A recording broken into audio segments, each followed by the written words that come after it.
जय जय जगन्नाथ नमस्कार। जेना विजन सकाळर खबर को आपण को जनाउछि स्वागतम। आसंतु जिबा किछि गुरुत्वपूर्ण घटना परे नजर पकेबा पूर्वरु ओडिशा रे तातीरे वर्तमान ओडिशा रे गरम ही गरम किंतु एक आश्वस्तिकर खबर सामना को आसीछि। आसंतु ना पूरा वीडियो परे टिके नजर पके नबा कौन रही ओडिशार अदिनिया वर्षा किपरि रहिबो परिस्थिति। दर्शक बंधु 4 दिन परे वर्षा 7 दिन भितरे दक्षिण बंगोपसागर रे घूर्णिबलय 4 दिन परे वर्षा आसंता 2 तारिख बेलको वर्षा संभावना आर्द्रतार परिमाण वृद्धि सह वायुर निशा परिवर्तन को नहीं वर्तमान जा अपडेट खबर पुणी सामना को आसुची 2 दिन किंबा 3 तारिख बेलू उत्तर आभ्यंतर ओडिशा रे किछि जिले में वर्षा हो पारे बोली पूर्वानुमान करिछि आंचलिक पाणीपाग विज्ञान केन्द्र। सेपटे 7 दिन भितरे दक्षिण बंगोपसागर निकट में सृष्टि हो पारे घूर्णिबलय। बंधु आमे कही रखुचु वर्तमान ओडिशा रे कलबल करुछि गरम किंतु यही परिप्रेक्षी में जा अपडेट खबर सामना को आसुची भारतीय पाणीपाग संस्था सूचना मुताबक दक्षिण बंगोपसागर निकट में भूमध्य भारत सागर रे एप्रिल 3 तारिख मध्य घूर्णिबलय सृष्टि संभावना रही। अधिकांश वर्तमान जहाँ सामंतराल भाव में रोथुवा पवनर संगनित एवं जो अपडेट सामना को आसुची खबर जा जो घूर्णिबलय सृष्टि लगी अनुकूल परिवेश सृष्टि करिछि भारत महासागर रे एवं नेगेटिव इंडियन डाइपोल स्ट्रीट रही जा अपडेट सामना को एक प्रकार दि जाइछि। अर्थात पश्चिम भारत बंगोपसागर रे पानी स्वाभाविक ठारू ठंडा रही तेणु पूर्व भारत महासागर रे समुद्र पानी गरम रही। यही घूर्णिबलय सृष्टि पाई एक अनुकूल वातावरण सेपटे ताती को मिलुनी निस्तार असह्य गुळुगुळी सांग को ग्रीष्म प्रभाव कलबल करुछि किंतु आहुरी 3 दिन एभली स्थिति जारी रहिबो नै आकलन करिछि पाणीपाग विज्ञान केन्द्र। सबुठु बड़ कथा हेउछि ओडिशा रे वर्तमान कलबल करुछि ताती। एई ताती को वर्तमान जो ब्रेक दबा पाई वर्तमान जो आईएमडी पक्षर जा सूचना मिलुछि वर्तमान एप्रिल 2 रु 4 तारिख भितरे एक वर्षा हवा नहीं आकलन करिछि पाणीपाग विज्ञान केन्द्र।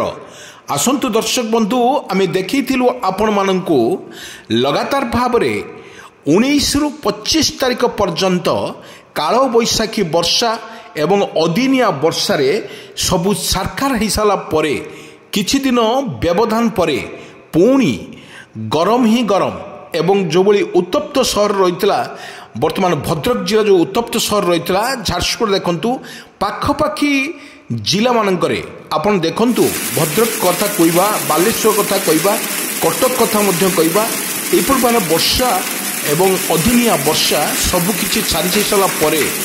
पुणी एक आश्वस्तिकर खबर अपडेट खबर पुणी सामना को आसुची जहाँ वर्तमान दि जाइछि। अर्थात पश्चिम भारत महासागर रे पानी स्वाभाविक ठारू ठंडा रही एवं पूर्व भारत महासागर रे समुद्र पानी गरम रही एक घूर्णिबलय सृष्टि नहीं एक अनुकूल समावेश सेपटे तातीरू मिलूना निस्तार असह्य गुळुगुळी सांग को ग्रीष्म प्रभाव फल आहुरी 3 दिन एभली स्थिति पाई लागी रहिबो किंतु आकलन करुछि पाणीपाग विज्ञान केन्द्र। सबुठी बड़ कथा वर्षा एवं अदिनिया वर्षा रे उजाड़ी देला चाषी कूल एपटे चाषी कूल उजाड़ी देता देखा मिलूँ सबुठी जिले में काउंलिया पाग सहित वर्षार छिटा किछि जगह पड़िथिबार मध्य सूचना मिली। सबुठारु आपण मानकु विजुअल माध्यम रे मु देखौछि जोठी वर्षार तांडव रचिथिला काल बैशाखी वर्षा এই कालबैशाखी वर्षारे प्रबल विजुला ओडिशा किंतु ताहा 25 तारिख बेलू यार जो वर्षा परिमाण कमी थिला परे किछि दिन व्यवधान परे पुणी एक आश्वस्ति खबर आसिला ओडिशा उपरे एवं ओडिशा उपरे जो भली 2 रु 4 तारिख पर्यंत वर्षा मध्य लागी रहिबो ताहा मध्य को स्पष्ट करिछि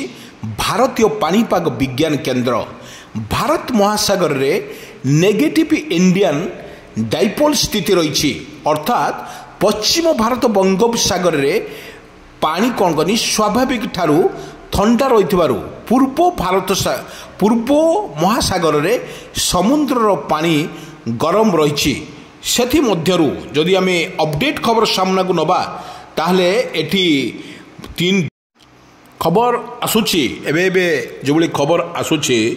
देखा गले कौटी ना कौटी वर्षा मध्य आरंभ हो बेले घड़घड़ी और बिजुली सहित प्रबल मात्रा रे वर्षा लगी रोची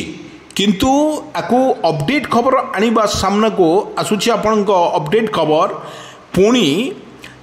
2 रु 4 तारिख पर्यंत ओडिशा रे भिजिबो